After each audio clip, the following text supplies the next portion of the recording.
Hello everyone, welcome to EduTech. I am Deeksha and I cover all the government schemes that are important from your examination point of view in our government scheme series. And the scheme that we are going to discuss today, it is Amrut 2.0. So recently the second phase of Amrut has been launched, and what is it, what are the different objectives, how is it different from Amrut, all of that we are going to cover in this particular session. Okay. So see, let's first understand what is the full form of Amrut and half of our work it will be done. So see, Amrut, it stands for Atal Mission for Rejuvenation and Urban Transformation. So see, the word rejuvenation, it means to renew something or to make something new again.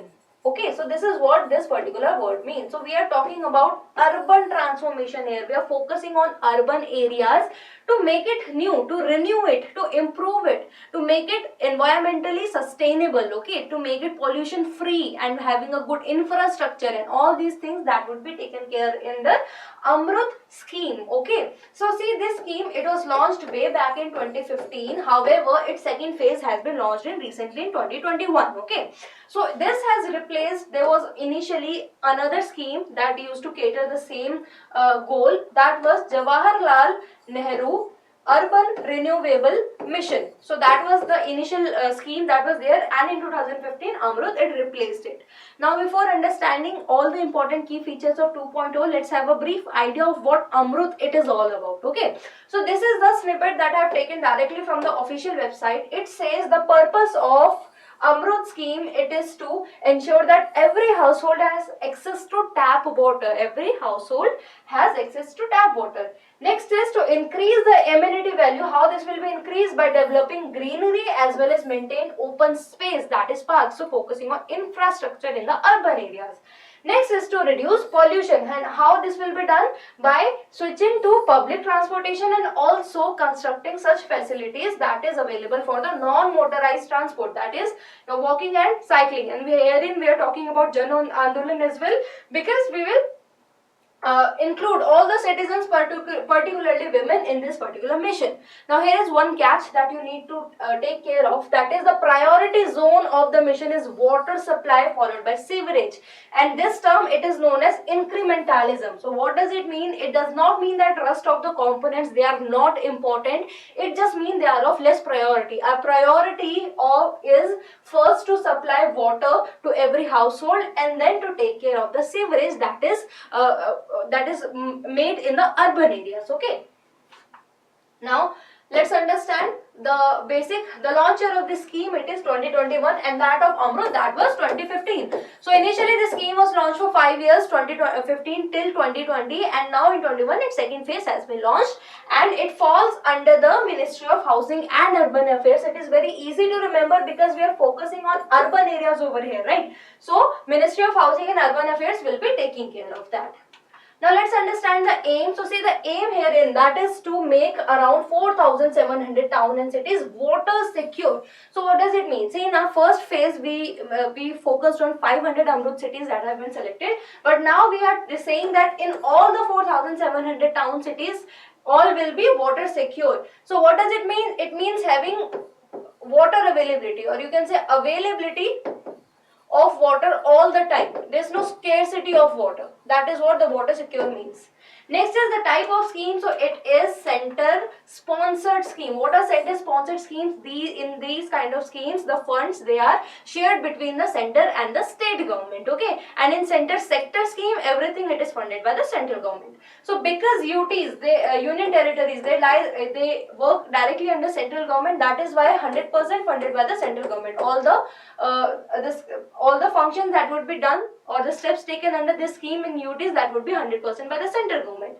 Next, talking about the northeastern states, so therein the ratio is 90% and 10%. 90% of the funding will be done by center, while 10% will be done by the state government. Next is on the basis of population, this division has been made. So what it says? It says that till 1 lakh population of the area, 50% will be 50% funding it will be done by the central government. In case of 1 lakh to 10 lakh, So it says that 1/3 of the project cost it will be bear by the central government, while in such areas where the population it is more than 10 lakh, therein only 25% contribution will be made by the central government. This is what the division that the central government has made.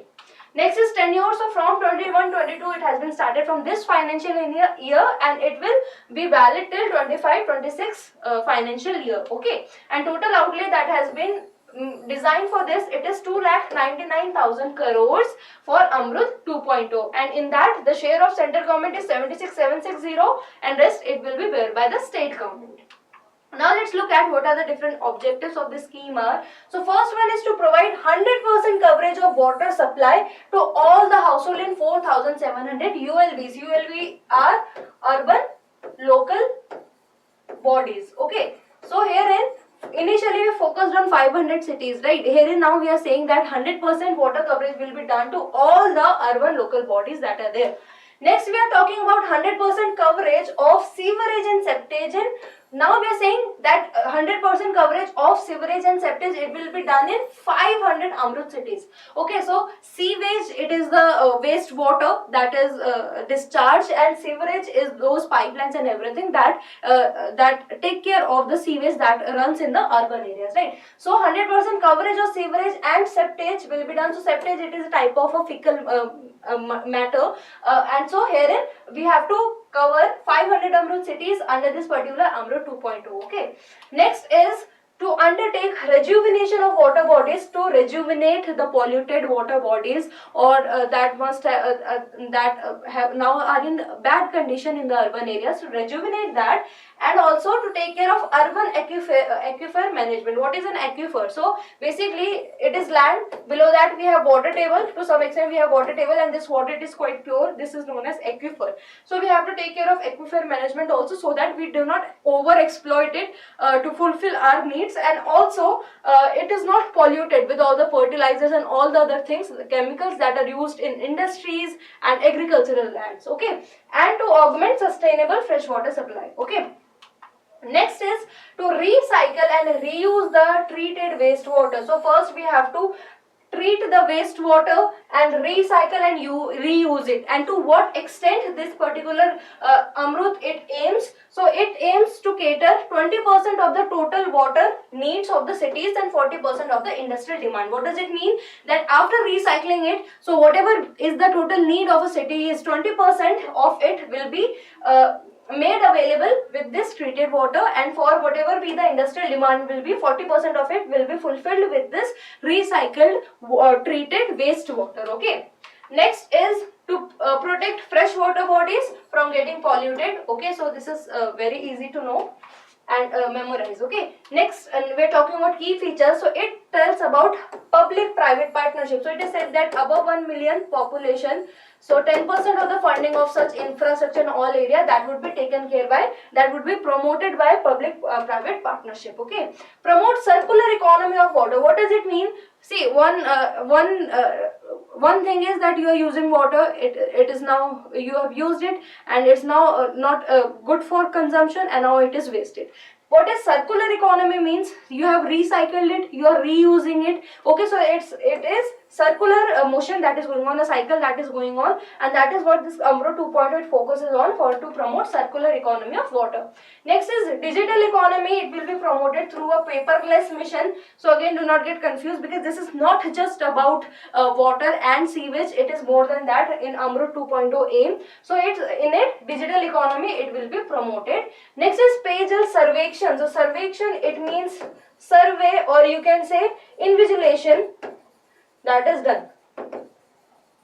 So what does it mean? That time to time Payjal Sarvekshan will be done, so that it creates a competition among different cities also, that who are performing good, who are not performing good, who are storing water, recycling water, and all these things that would be taken care under Payjal Sarvekshan.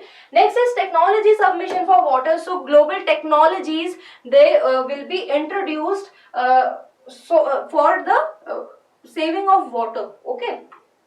Next, all other important features is to promote gig economy. So what does this gig economy means? And onboarding youth and women. So it is more of a freelancing type. So new startups, new freelancing people who can be part of this particular scheme, so that would be promoted. under this scheme. Next is promote Atmanirbhar Bharat through encouraging startups and entrepreneurs. Okay. Next is urban water information system through NRSC. What is NRSC? It is National Remote Sensing Center. Okay. So with the help of this NRSC, what is developed? Urban water information system will be developed, and which will lead to aquifer management system. Okay. Next is information. So we are again talking about Jan Andolan to aware people to practice such habits which are in accordance with Amrut 2.0. So that is to spread awareness, okay, through information, education and communication. Herein, I want to talk about funding also, that how this funding will be done. So see, this funding we have already talked about the different ratio that will be given by the central government, right? And this funding will be given in installments. So 20:40:40. Okay, so this will be given in 3 installments for 3 subsequent years. Initially 20% and 40, then 40%. So there are 2 types of it. Okay, so second installment will be released on implementing mandatory reforms. So what is this? So there are 2 types of reforms. One are mandatory reforms, second is incentive reforms. So mandatory, as the name suggests, these are the reforms which the cities they have to make. Okay, so that would be done. So second installment, it will be only given if that particular city or town it has implemented the mandatory reforms that are there. So these are basically the charges that would be taken by the people for the various services. Apart from that, about the property taxes and all these things, they are imposed under the mandatory reforms. And then there are second one, that is the incentive based reforms. Now what are these incentives that would be given on which reforms? So these are rejuvenation of water bodies in cities. Apart from that, reducing non-revenue water to 20%, rainwater harvesting in all institutional buildings, reuse 20% treated wastewater, right? Next is also, there are some also that reuse of wastewater to meet 40% industrial water that we have looked in the objectives also. Development of green spaces and parks, and then improving credit rating and access to market finance by urban local bodies. What is credit rating? So basically, depending on how much, how duly you fill your interest or the credit card you purchase, right? And then you have to give back that money. So how duly you do that, on that basis you have a credit rating. So if your credit rating is very good, you can avail loan easily afterward also. But if it's bad, so you have to face problems. So to increase, we have to improve credit ratings in urban areas. That is aim. Then improving land use efficiency through GIS based, this is geoinformatics systems, master planning and efficient town planning. Okay, so we have to focus on town planning also, to have a good infrastructure that has good parks also, spaces also available, right? Everything. Now that is all under this particular scheme. I hope that now there is no confusion that is related to Amrut 2.0. There is a homework for you all, and it says which Indian state is the top performer in implementation of Atal Mission for Rejuvenation and Urban Transformation Scheme. So which state has top, that you have to answer, that is your homework. So to our new audience, if you like the video, kindly subscribe to our YouTube channel, and you can also find the PDF of this particular lecture from our Telegram channel. So that is all for today. If you have any doubt, any query, you can comment it down, and I'll come again with another important scheme. Until then, all the very best for examination, and thank you.